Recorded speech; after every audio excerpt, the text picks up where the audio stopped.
Hey, good evening, everybody, and welcome to I guess we've got like two more panels after this one. So this is it's been a very busy day, and I'm flattered to be able to have a couple great artists in this panel today. I've got Joe Weems and Marco Galli, and thanks to Tatiana for helping bring you guys into the panel today. It's Tatiana's been great to work with because she's I think she's helped me get at least one or two panels pretty much every show that we've done, and this is our fourth one.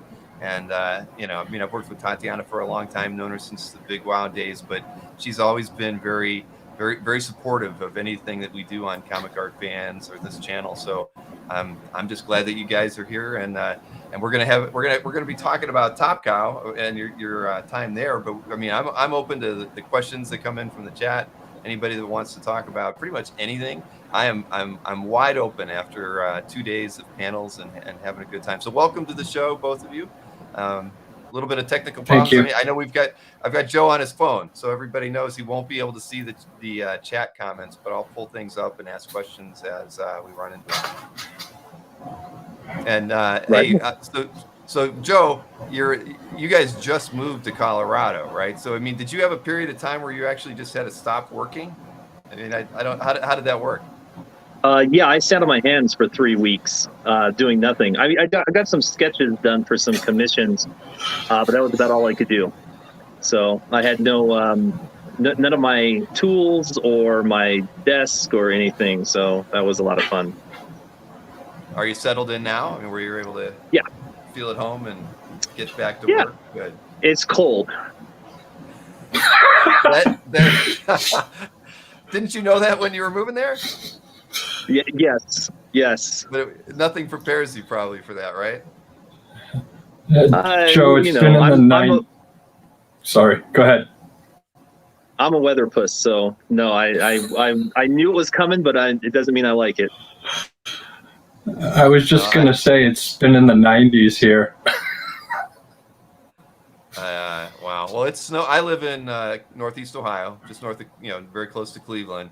And we've got about 1.5 inches of snow that came down today. So I for one, am looking forward to a move south sometime soon because I'm in my 50s now and I am through with shoveling snow.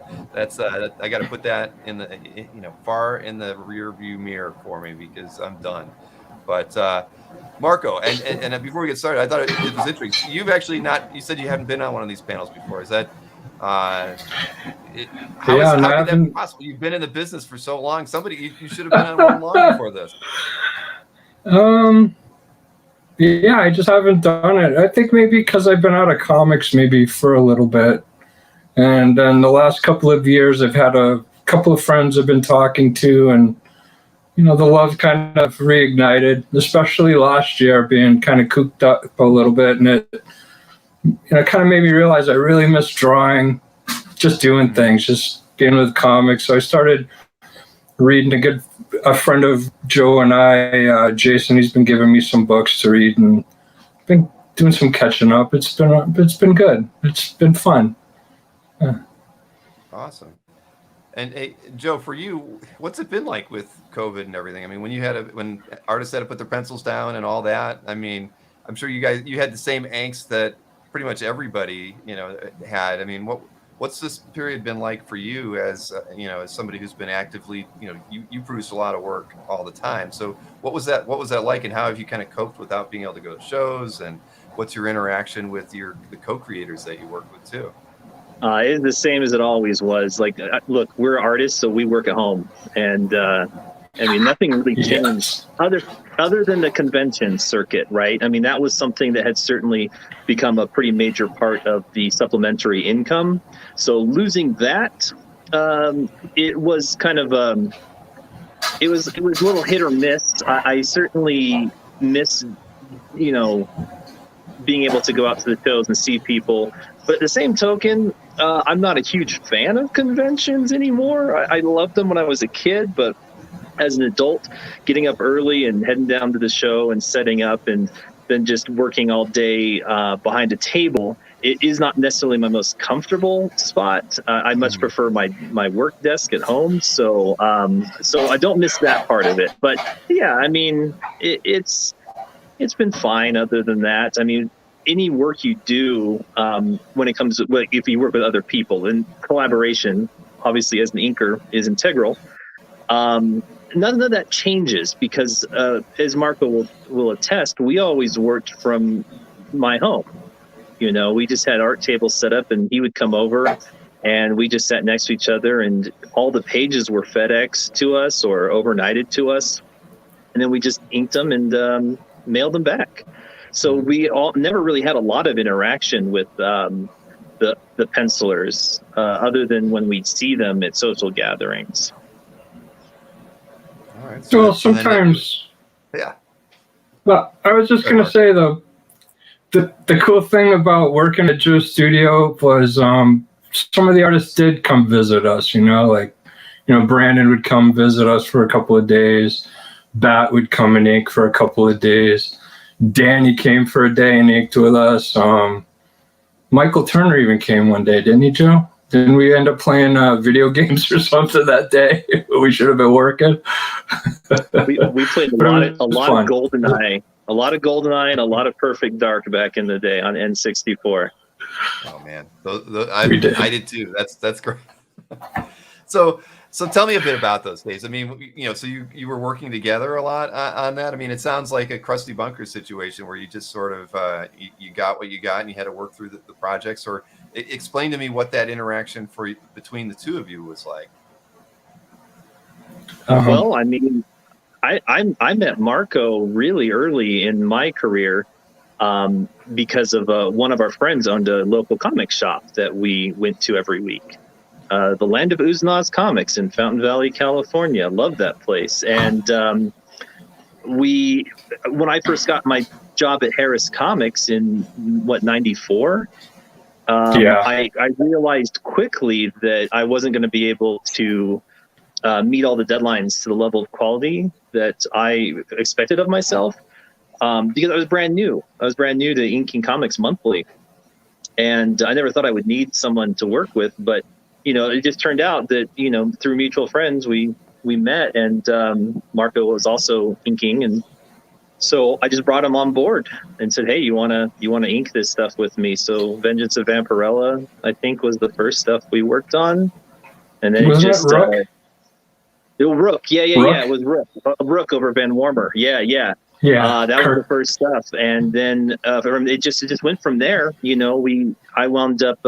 We were very fortunate to be living in Southern California at the beginning of the image boom. So a lot of the studios were right around us. Extreme Studios was 15 minutes away in Anaheim. Wildstorm was, an hour and a half south in San Diego. Top Cow was 45 minutes north. Well, back then it was 45 minutes north. Now it probably takes 4 hours to get there. The traffic's gotten so bad. But they were in Santa Monica. So we were just in this perfect hub where I could talk to the different publishers and go to the studios and pick up work and bring it home. And it was before, I'd established myself to the point where they're just sending me the pages. But those were quick, easy drives. So I would just go. I remember going to Extreme, like 2 or 3 times a week. And Eric Stevenson would take me into his office, and he'd have a pile of pages that was just the stuff that needed to get done that week on various projects. And he would just let me handpick, like just go through them. Like, what do you think you get done in this week? So I'd grab, 6 or 7 pages and from random books and take them home and ink them up, and then just drive back, drop them off, and do it all over again. Dang. That sounds like, a dream situation, really. I mean, where they were actually, you were able to kind of pick some of the projects that you worked on just because you felt you were a good fit for them. Yeah, it was really fun. It was, I loved the experience working with all these different creators. Image Comics was by far the best thing that ever happened for people like Marco and I, for sure, because inkers weren't getting a lot of respect prior to that. I mean, there are names like Terry Austin and Scott Williams that that definitely stand out amongst the rest. But overall, we were getting really overlooked.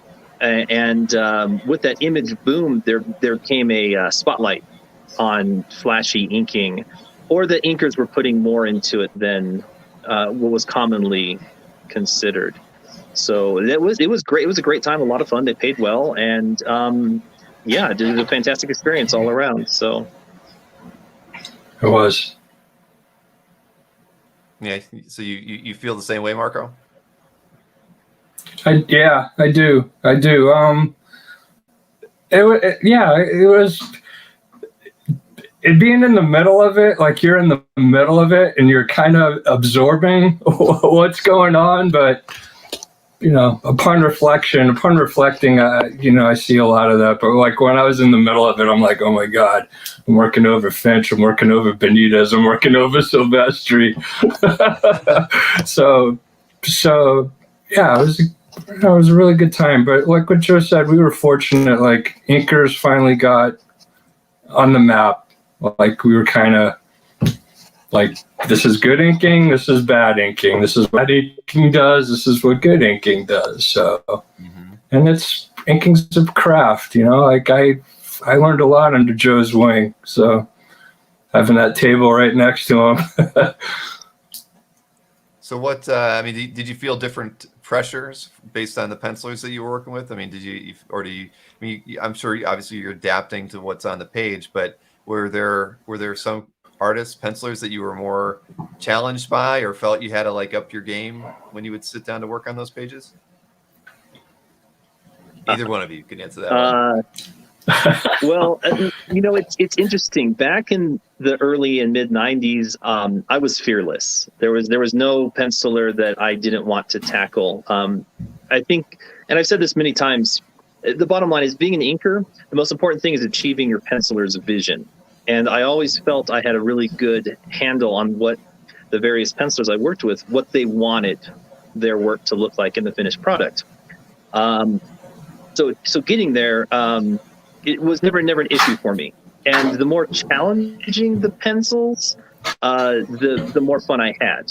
So one of the things that I always like to point out is you have someone like Brandon Peterson, whose pencils are so tight that the challenge is to ink it as tight as he's penciled it. All right. And some people may look at it and say, oh, that's tracing, but it really isn't, because it's a technical skill to get those lines as refined and sharp as possible. And then on the flip side of that, you have a Joe Benitez, who we lovingly refer to as Sloppy Joe, because it is just a muddy mess of nonsense. And look, he's an incredibly talented guy, but to refine those pencils and bring out, a finished product, that's a whole nother monster. You're doing finishes. You're not just inking. So completely opposite sides of the spectrum. Benitez, though, to me, he was my favorite guy to work on at the Cow.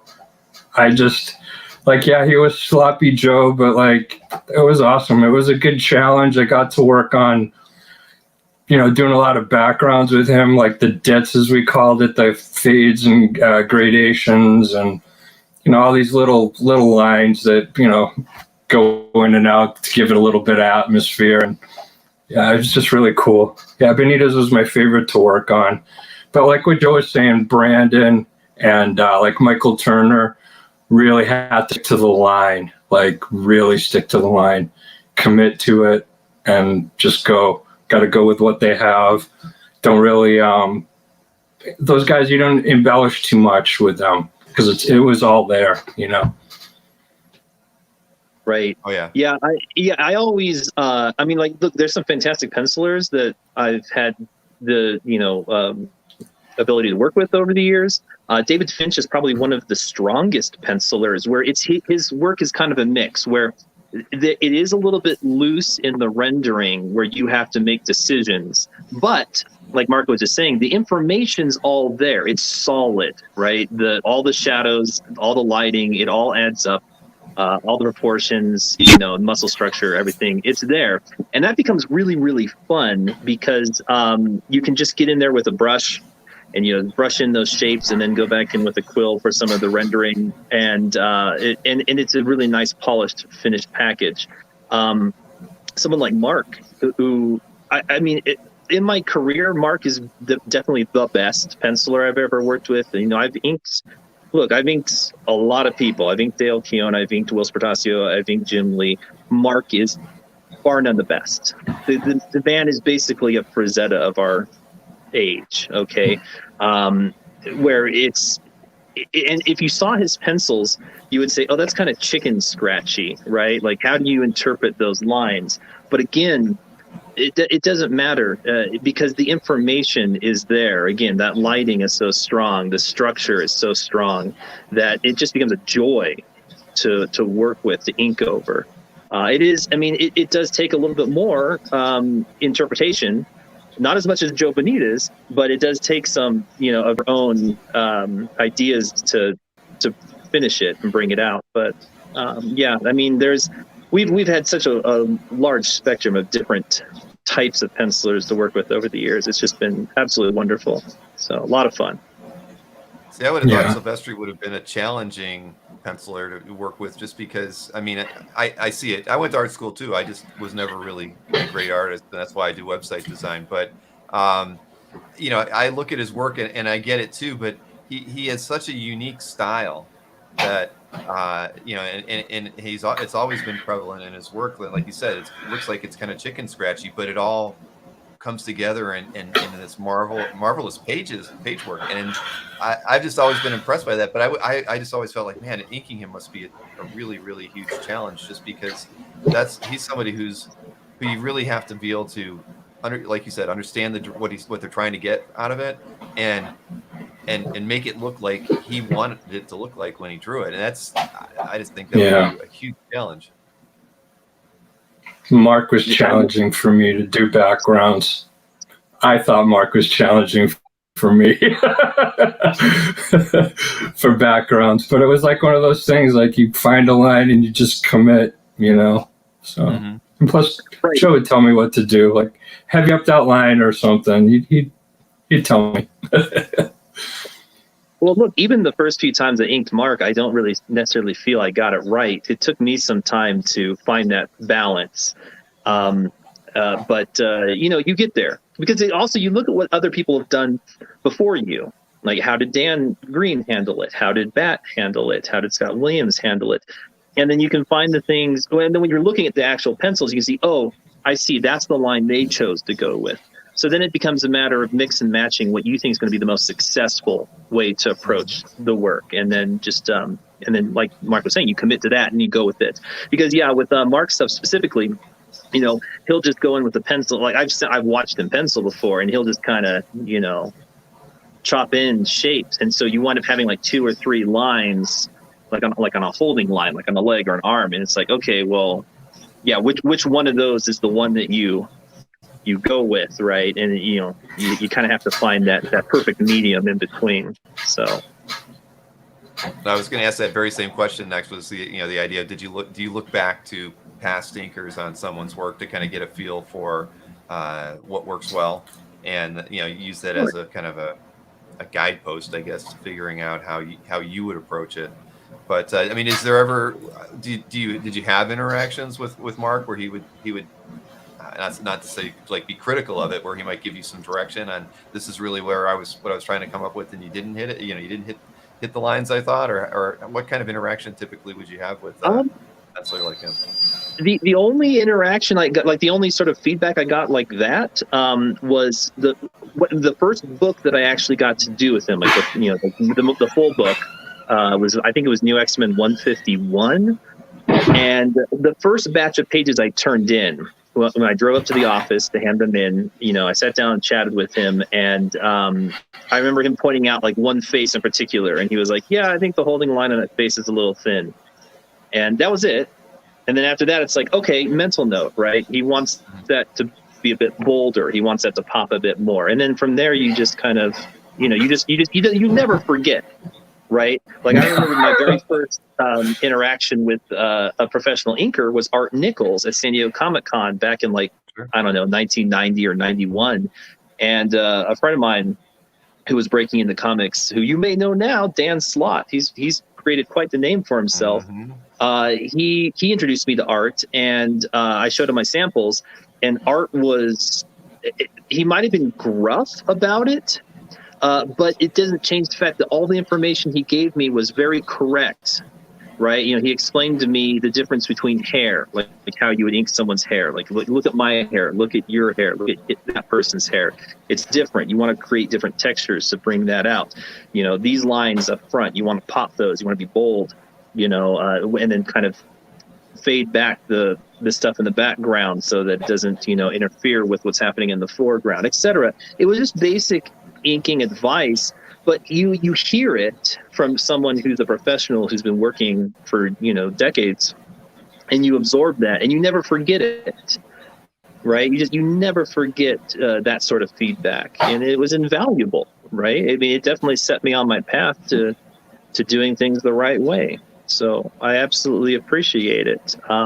And again, most of the times I've been very fortunate. I haven't really had a lot of, I can't really think of any negative experiences that I've had with any pencilers as far as not being satisfied with the work. I think there was one point with Finch where he wasn't really I think I started getting a little bit looser and a little bit more experimental when I was inking him on Cyberforce. It's near the end there. And I don't think he was too thrilled with how choppy some of the lines were coming out. And you know what? He was absolutely right. But I mean, that's probably the only time I've ever worked with someone who was like, that's not really what I want. And then you just adjust. You make changes. You smooth it out, So.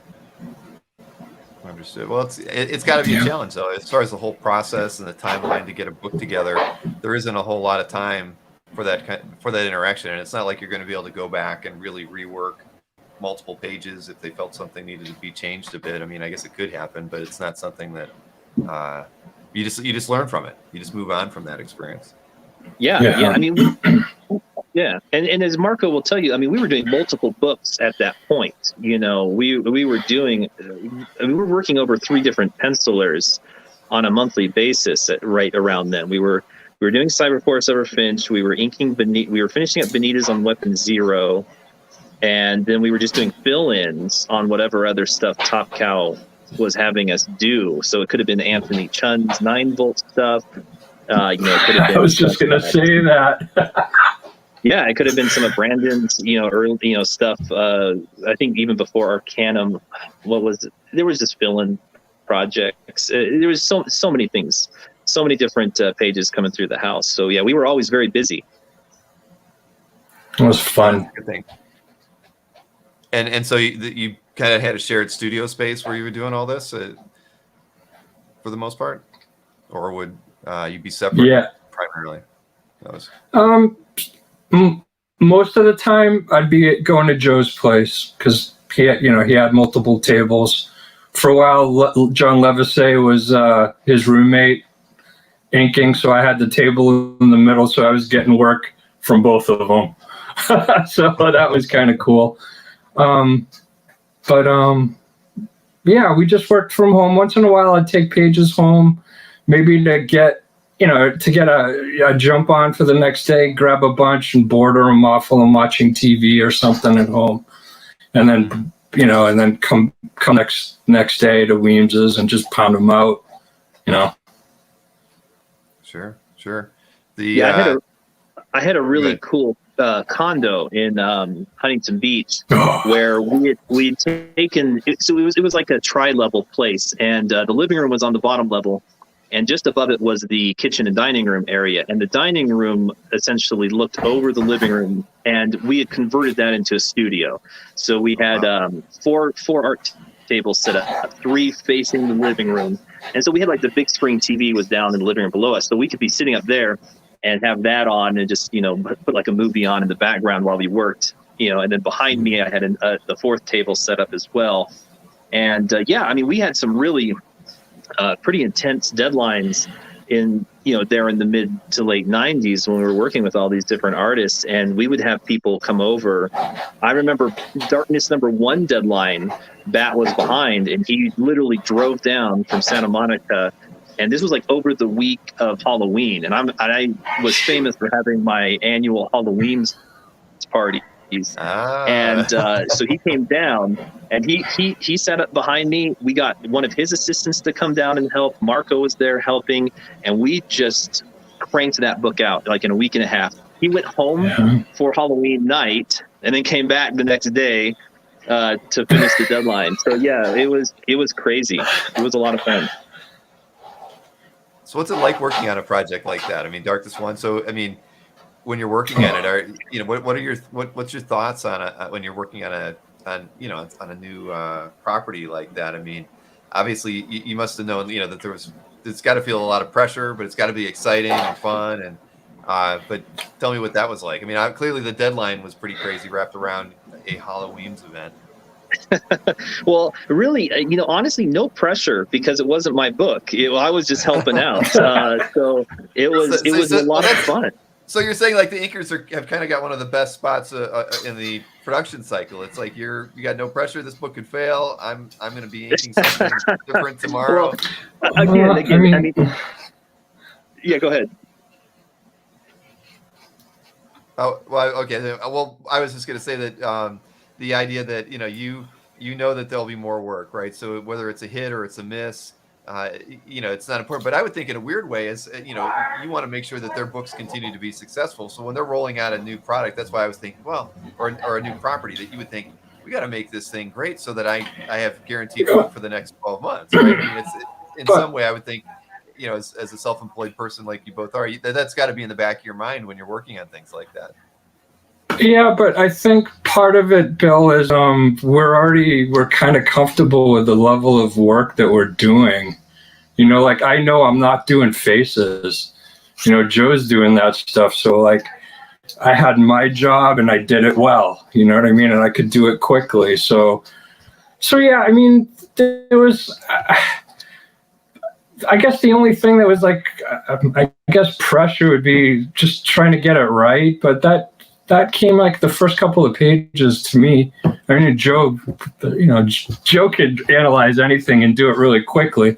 Me, it just took me a couple more looks at stuff to get it. But no, I like pressure to perform. No, the only pressure was like, really, you're giving us only this much time? Well, we're gonna bust out pigment pens and Sharpie because you're limited with time. But like Joe said, we didn't feel bad about it because that's what we had to work with. That's the time we had, and we did the best we could with the time we had. And, I remember Joe, a lot of those half pages when the artist would get behind in time and give us those half pages that we had to ink, thinking that those would be easier to ink, and those were actually tougher because the detail that we had to like put into them. Yeah, well, yeah, because you wind up having to ink it. It's that whatever the fan is going to see is exactly what you had to put down. Because when you work at 11 by 17, twice the size of the printed page, you can get away with little things, right? Because it's going to reduce down. Certain things are going to tighten up. Certain things are going to disappear. But when you're working at actual size, I mean, there's no room for error. I mean, whatever you put down, that's exactly what's going to print. And so it might have been easier for the pencilers to get it done, but it certainly wasn't easier for us. That's for sure. Wow. Yeah. Joseph Damon asked a question here too as well. What was the worst? What was the end-all worst deadline you guys ever had during the Image days? What made you get a few gray hairs on a particular project? My first thought would be Fathom, because I'd have to sleep a little bit on the floor. Oh, yeah. Was that because we were a really tight one, and like we had editors driving us pages because delivery, like we needed them right away, and they didn't want us driving. So Joseph, I think Fathom. Yeah, they didn't want us driving. Sometimes I would do that in the beginning, because when I first started working with Joe, I was working in Santa Monica or West Los Angeles. So after work, I'd go grab some pages for him, work with him. So I did that for a little bit until Weems said we had enough work where Weems is like, do you want to do this full time? And I'm like, yes, I don't want to go to Los Angeles anymore and do my commute. Yeah, but I would say that in a deadline way. Was it because the pencils were coming too late? Sorry. He was they got there a little late because Mike was really tight, and we'd get them. They were tight, and the underwater pages, those killed me spotting. Like, oh my gosh, those took forever. All the negative takes and all the rocks. Yeah, it was good times. We didn't. No, I was just gonna say, Joe, like you just said about the negatives, like on the double page spreads, like where there was black, we didn't use whiteout at all. It was all us negging around the pencil line basically, because we didn't want to use whiteout, because to us we could tell when something was a whiteout line on black, to us. So we like to chisel that line and make that line look like the line should have been.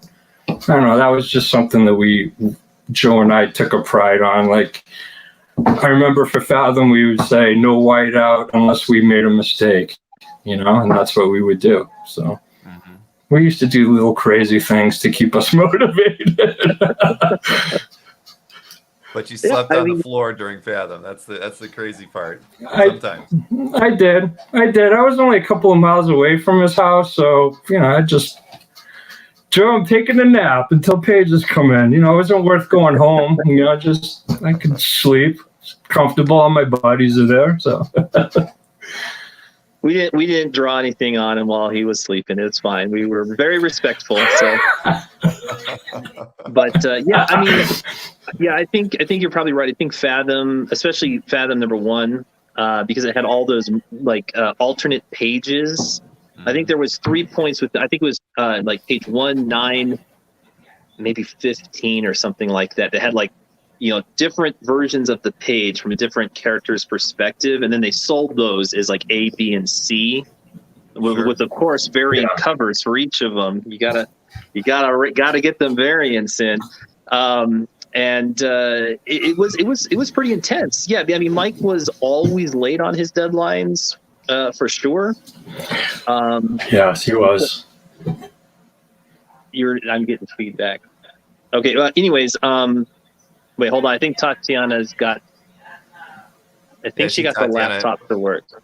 Well, I can swap. Tatiana says, "Bill, let her in." Okay, I'll let her in and pull yours out, and we'll see what happens. Oh, Bill, I saw a comment, a question in the chat. By the way, hi, chat. Somebody asked what pens or inking tools or whiteout we used. Right. In the beginning, we used to mix our own inks, and the inks back in the day used to have a varnish in it, so they would be really black. And nowadays, nowadays you just pick and choose what you like, and whatever makes the line you want. I would say I wouldn't say just stick to like a 102 or a 107 or just a brush. Just experiment and do different things, So back in the day, though, you were mixing some of your own, just things that you knew worked well for you, worked well on the paper. Joe taught me how to do a mix, and because it would. It was all about the consistency, how it would pool up in the quill, and how black it would get, like how the blacks we would get. Even now, like if you'd look at the old pages, they were super black, and you could erase them, and they would not buff out. With some of the inks now, that varnish, that lacquers out of it, because of health standards or pollution standards now. It's not the same. So toward the end, we used to erase a little bit more when we couldn't mix the inks, because we wouldn't want to work twice. Spot, erase the whites, and then I got to go over it because it's all gray again. So we used to do that. What was the ratio, Joe? I don't remember. It was 1/3, 2/3. Yeah, we did 2/3 Konar Universal and 1/3 Higgins Black Magic, and this was back when the Higgins was a lacquer base. It's now water. This is very early on, because then it became a water base shortly thereafter. There was no point in mixing two water bases together at that point. Yeah. But yeah, I found the Universal being a water base made the ink flow very smoothly from the quills specifically, and the lacquer base of the Higgins gave it a sheen, a really nice dark sheen. So it was just an inking technique that had been given to me from one of the first places I ever worked at. What was the guy's name? Doug Daniels, I think was his pseudonym. I don't even remember. This was for Aries 11 Studios in Pasadena, where my very first published work was produced for, which was a book for Eros, interestingly enough, The Black Pearl #2. Go find it, kids. If you can. I have a copy. Anyways, suffice to say, he gave me that little bit of advice, and then it was just something that stuck with me for years. Now, interestingly enough, like in the late 90s when we started getting, you started getting bad paper is one of the things that started happening is the quality of the Strathmore went down the toilet. We don't know what happened or what they were doing in the production process, but it definitely suffered. And then you weren't able to use water-based inks as easily on them because it would spider. Like that you would throw a line and it would just bleed really badly. And I remember the first Blue Line Pro pages that started coming out, and we used to always joke they're anything but pro. These pages are just terrible to work on, and so that's when you start experimenting with other types of inks, shellac-based inks, other straight lacquer-based inks, etc. And I mean, I wound up doing everything from mixing my inks and giving a splash or two of Windex in them to help try to break it up a little bit to make it flow. We tried all sorts of things to get back to that nice polished look that we used to get in the early and mid 90s. So fortunately, Bristol seems to have worked out their issues. All the pads I've gotten from them in the last 10 or 15 years have been great. Had no problems. The Bristol, the 300 series, 400 series, they're all good. They hold it just fine. My favorite board, Joe, that we used to work on was it the 97, the Eric Larson, that big thick board? Do you remember that one? The 4-ply. It was either the 4 or 500 series 4-ply, and I think it was the vellum surface. That thing, you could smash it against the table and it wouldn't dent. It was so thick and gnarly. That was good. Yeah, all the early image board was just absolutely fantastic. Like they were paying for quality paper, and and with Mike, like when we started doing Fathom, he was very particular about making sure that it was all on the 4-ply. So if you ever see any of those Volume 1 Fathom pages originals going around, I mean that is heavy duty paper. So really nice, I think that was smooth surface. So you feel like that was a choice of the company, or do you think the penciler was going into it thinking, I want to make sure that the people who are going to ink the pages, they wanted to have the best paper available? I mean, who makes that decision? Because at the end of the day, you were happy that you got it, but was it the company? Well, with Mike in particular, I know that he ordered that paper specifically because he really wanted his originals to stand out. And he wanted 110% quality on everything, bottom line. And then beyond that, I think just image comics in general, I think being an art-based studio, they wanted the best paper. I mean, you saw it in their production as well. When the comics came out, I mean, look at the upgrade from newsprint to the nice, image. No, when those books came out, I mean, they just breathed quality, right? I mean, you always had to buy them because they look so great on the shelf. You had to find out what was inside because they just stood out on compared to the other comics of the time.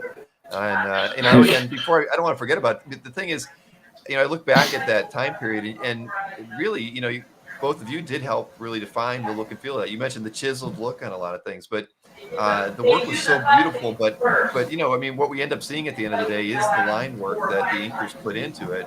And I think back on the artwork, from the covers to the interiors, and it did always have those, it had a very chiseled, crisp feel to it, and maybe the way they were printed also affected the way I perceived them. But But really, I mean, at the end of the day, the inking really defined so many of those books, and made them, I think, really as successful and as popular as they were, because the art just looked so fantastic and different than other books of the time. Oh yeah, I mean, look, I think Image Comics as a whole owes a huge debt of gratitude to Scott Williams. Bottom line, he set the standard for what the Image line is. And look, it's just a refined version of the old school Marvel inking. Really, is all it was. You know, those big push to pulls, especially on like holding lines and body weights. But he took element. I mean, he was crisp and he was clean. You know, and again, his understanding of how to interpret, you know, intense line work definitely set the standard. Now, look, there was a lot of people who took what he did and went the wrong way with it. Some of the scissor hatching wasn't complementing the shapes. But for every one of those, there was another inker out there who was taking it, he was interpreting it correctly, and it was enhancing the image. And I absolutely love Scott's work. I mean, I wouldn't be here if it wasn't for him. When I was a kid, I was 100% Terry Austin all the way. I mean, I would buy books. I remember I was on a panel, I think it was a WonderCon panel in LA when they first started doing him there. And it was an inking panel, and someone asked in the audience, like, you know, do you think inkers make a difference in sales? And I said, absolutely. Because when I was a kid, you know, John Byrne, he's one of the biggest pencilers, artists in the industry. And when Terry Austin inked him on, like, we'll use Superman, like when they relaunched Superman, and Terry inked the first few issues of that, I bought those books. I bought those books for John Byrne and Terry Austin. And then once Terry was off the project, that was it. I was like, okay, I'm done buying this now. It doesn't look the same. Yeah, Austin Byrne, boy. Oh, those two together. Oh, so good. Well, I look back at like the book, like Cloak and Dagger is a book, right? I mean, Austin, you know, it was just a phenomenal pairing, and Austin just made the book just scream brilliance. I mean, I love the imagery anyway, but I thought Austin's inks really set the tone and made that book twice as good as it could have been just from a visual standpoint. I loved his work on that, and it's funny, growing up reading comics, Austin's name was one that I think I always looked to see what books he was working on, because he typically and like a Sinnott before him, right? You knew that you were going to get something really good. I mean, I don't know how he got the projects he got, but the ones that he worked on were just amazing, and he really, you know, made those books special. And I never really thought about it until just now, to be honest with you, but it's true. Yeah, I mean, you look at you know, Terry inking Michael Golden on Doctor Strange. I mean, we all love Michael Golden, but man, back then, the way Terry handled those lines, that was gorgeous. Oh man! And speaking of Cloak and Dagger, yeah, I mean, I've always wanted to work with Leonardi. He's one of my favorite pencilers. When I saw his work when I was much younger, I always drew a line between him and Mark Silvestri's early work. I could see a similarity in how they approach structure, and I always thought, well, yeah, it'd be really fun to ink Rick's stuff. Never met him though, would love to.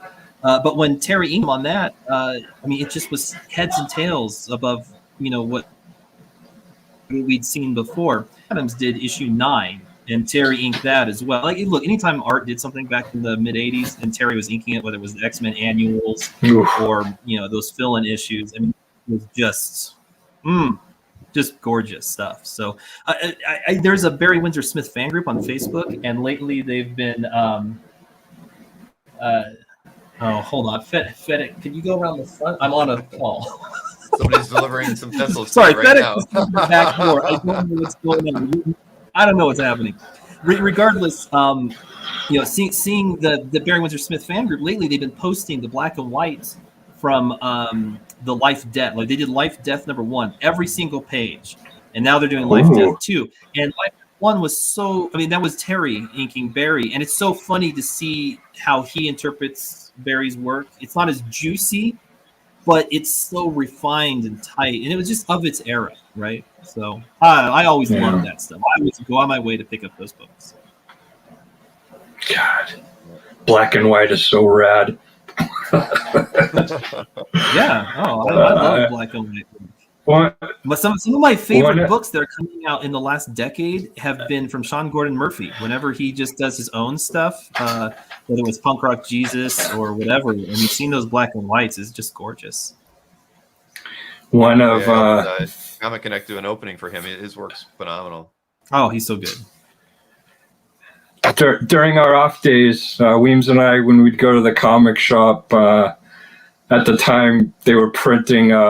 Vertigo was redoing the black and white, the Totleben, Bissett, Swamp Things. Swamp Remember Things, those, yes, Joe? Essentials. Oh my God. All of them so good. Joe and I would like look at those, like, and salivate all over those, and like, I wonder where we could put this texture in. Look at this. Look at that. God, this is so beautiful. It's like woodcuts. Is the way he did his brushwork on that stuff. It looks like Dore. It's amazing. God, that stuff was so beautiful. Did they release an artist edition of that? I don't know. I don't know either. I'll have to. I was talking with Scott Doombeer yesterday. I'll have to ask him about that because I'm not sure. Scott, get on that now. I still have all those essential Swamp Things you were just talking about. I have a box, like a comic box half full of those. So I love it. Oh, so good. I'm gonna go look at those again. I'll have to get off here. Well, it's what's cool is you guys. You're in the business anyway, but you've got a lot of people that you admire from before your time. People that you looked at. I think it's great because one of the things as everybody knows, I work a lot with collectors. I work a lot on the selling side with dealers and whatnot, but I don't get a chance to talk to creators as much as I'd like. So it's fun hearing that you look at Austin's work like that and you feel that way about it. And the Totleben Bissett work. For me, that just makes it all your work all the more special because it shows me how much you love the medium, you love the other creators, and it just makes the hobby all the more fun to know that you love the art as much as we love to collect it and consume it. Reading the floppies and whatnot. So, it's just I love getting the opportunity to talk to creators. You guys, this is awesome. But back at that period of time though, Michael's work really, was just, it's obviously, his passing was completely tragic, and he was, I just can only imagine where we would be today if he was still with us, and the work and just the ideas that were coming out of him, I think were just phenomenal. And we're much worse off because he's not here. But what was it like getting the opportunity to work with him? You got to sit down and play Super, NES with him and everything, PlayStation. But but getting to work with somebody who I'm sure you guys really admired. What was that like when you're, and the same would hold true for even with Mark. He said he's one of the greatest people we've worked with. But that's got to be so much fun and a joy to just be able to hang around with people who are creative and love the hobby just like you do. What's that like when you get to work in an environment like that? I can't even imagine. I enjoyed spanking him on Tekken. That's all I. Oh, that's right, Tekken. He was the king. I will say this though, he was the king of circuit breakers on the first PlayStation. That was like one of the first multiplayer games they had, and he crushed it. The little beans. But any of the fighting games, no chance. So yeah. But no, working with Mike, obviously, he was a fantastic talent, right? And he had a very singular vision of what he wanted his work to look like, and the career path that he took. So when he asked me to work with him, it was like, yeah, why? Of course, absolutely, we'll hop on board. I really can't say much more than that. I've been very blessed. I've been very blessed my entire career to work with some of the most amazing talents that this industry has produced in the last, 25, 30 years. And being able to work with, people who I admired before I was a professional is the icing on the cake. It just doesn't get better. No, and I want to reply to Ryan Wynn really quick. Do I live in a portfolio storage facility? I was going to pull that one up. What's up, Ryan? No, that is actually I'm in Tatiana's office. So what you're seeing right now is portfolios of all the different artists that she reps. So, Oh, I thought you were going to say it was Tatiana's collection. no, that I'm sure there's some of her pieces in there, but most of that is her artists. So, Well, we couldn't when we were on the other phone. We couldn't tell that there was all these portfolios there until you switched the view. I'm sure I could pan the camera around for you to see more, but I don't think she wants me doing that. Well, she's very organized. I think that's what we've gotten out of this conversation as well. Is that Tatiana? I can see packing material and those portfolio. If I opened up my cabinet where my iToyas are, they would not be stacked that neatly. They are flopped all over the place. And I would like to take some credit for stacking these portfolios in order, however, because they were just thrown in here loosey goosey by the movers, and then I wound up organizing all of them to make sure it was the same shape, sizes, even down to like the different names and colors. Like, okay, these are all the same type of Itoyas. All right, there you go. So, me, that's what I do. Well, you were off for 3 weeks, so you had a little bit of time. That's right. I did. There was a lot of. We drove these up actually. So movers had nothing to do with that. We put all of the portfolios in our cars, and when we made the drive out here, so took care of that right away. First thing. Yeah, I would think I was just thinking about that. When you said the movers did it, I'm thinking I don't know how I could trust anybody but myself to drive. If as a rep or if I had all that art, I'd want to drive it myself. Whatever vehicle I had it loaded into, whatever it was, I'd want to move it. I'd be too afraid of somebody mishandling it, or you always hear things about. I'm going off on a tangent. Just something getting stolen. I mean, it'd be easy to lose one portfolio, right? I mean, that would be terrible to have happen. No, we had all of her original paintings that we owned. Those all we packed ourselves, and those went with the movers because that's too big. Mm-hmm. And we've inventoried everything at this point. It doesn't look like we're missing any artwork, and all the paintings made it. So we're very happy about that. So good. So we've talked current projects because we're running out of time a little bit because it's actually 6 of I have another panel that's starting, but I don't have to do that one. I've got another moderator handling that panel. But current projects, what do you guys have on your tables right now that you're working on? Go for it, Marco. Well, I'm helping, or I helped a friend of ours who is in the chat, Jay Krager. Hi, Jay. He had a creator-owned project called Hammer, and I helped him do a little bit of art, a little bit of editing. I lettered the whole book for him, and a little bit of writing too. So I guess I inked his words a little, you would say. So it's fun, and it's a cool project. It's all black and white too, which is a shout out to the 70s and 80s black and white magazines that and comic books that we loved. So he intended it to be black and white. And the lettering is on the page. Computer lettering. No, we got some. I got a couple of fonts from Robin Spihar that used to do books for Top Cow. He gave me a couple of fonts to make the book look really good. So shout out to you, Robin. So I've been doing that. I'm slowly getting back in. Just drawing a lot. Gonna wait. Jay and I will be jumping into issue 2 pretty soon. But that's about it right now. How about you, Weems? What are you doing, Weemsini? Everything's Kickstarter these days. I think the last time I did anything for like a published company was that new Avengers book over Dale from a couple of years ago for Marvel. Everything since then has just been, again, it's Kickstarter stuff. When I lived in when I lived in Northern California, I used to do all the conventions out there, and so I'd always see Tim Vigil at shows because he's Sacramento based, and I've known him since the '90s, and we've always gotten along. But seeing him consistently on the con circuit, we became very close. He's a crazy fun guy, and suffice to say, I would always go on my way to be sat next to him at the conventions because we would just have a great time. We'd really just enjoy the show. And because of that, I've been able to work with him on a few different projects here and there. And one of the ones we're doing right now, and I'm definitely behind on, is Jack the Lantern. I think it's a one-shot that's going up on Kickstarter. I'm about halfway through inking it at this point. I see Joe Sontag in the comments. I've been helping him out on his project, Reaper Destroyer. I believe that's also Kickstarter.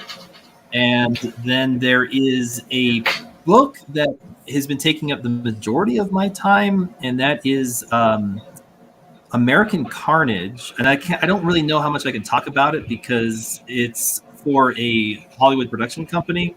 But Alex Cognac's doing the pencils, and his work is very, very, very intense and very detailed, very time consuming.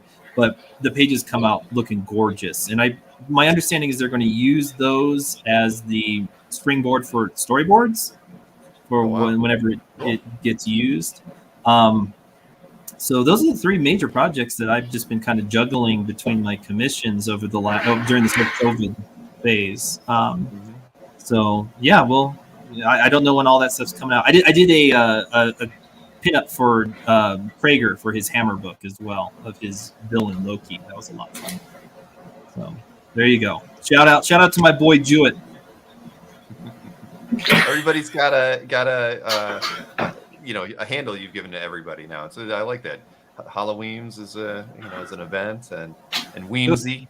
Well, it was an event not so much anymore. I think the last one must have been in, I don't know, 02 or something, 04. It's been a while, but it was a holiday tradition. I'll get old. And ask around about them. Well, I will now. Listen, guys, this has been a lot of fun. I hate to cut it off, but I know that like I said, I've got another panel coming on, and then I've got another one I've got to host in less than an hour. So this has been great. I mean, if there's ever anything I can do for you or promote for you on these projects that you're working on, like I say, I don't get to work with creators often enough, and I think people don't consider CAF or Comic Art Fans as a place for people to send PR about Kickstarters and things. But the collectors who collect original art are consuming books and those things as well. So I mean, if you guys are working on projects that have them send me a little information. I'd love to be able to promote these kinds of things. And awesome. And again, people don't utilize us enough for that. So lean on me for any opportunity to kind of get the word out on things like that. And Tatiana knows how to reach out to me anytime too. Yep. So, I love the dueling rulers. So much fun. Oh, you do?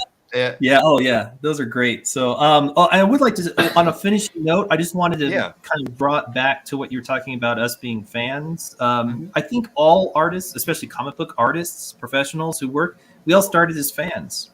We all, as kids, bought comics, and we had our favorite characters, we had our favorite creators, and that just sends you on your path. And then you use those influences and that inspiration to mold your own career. And so I think when you look at Marco's and my work, you wind up seeing a lot of the artists that we grew up loving. Brian Boland, Michael Golden, Arthur Adams, John Byrne, all these guys who were just so influential to us when we were young. It's fantastic. It's great. I love being able to work in comics. I love the collaborative process, especially working with fantastic creators, and being able to be part of that tradition is tremendous. That's the cool part, is the collaborative process, because some really cool things can come out of that, that unexpected cool things come out of that too, which, here, Joe. Right on, Marco. Well, thanks for having us, Bill. It was a lot of fun. Hey, it's been my pleasure, guys. Have a great rest of your day, and stay warm, Joe. Will do. Got my beanie on. Keep my ears warm. All right. I'm hoping to turn my air. Well. Nice meeting you too, Bill. You turn the AC Thanks, on? chat. Yeah, 90s. Have a great one. Have a good night, everybody. Thanks. Take care, guys.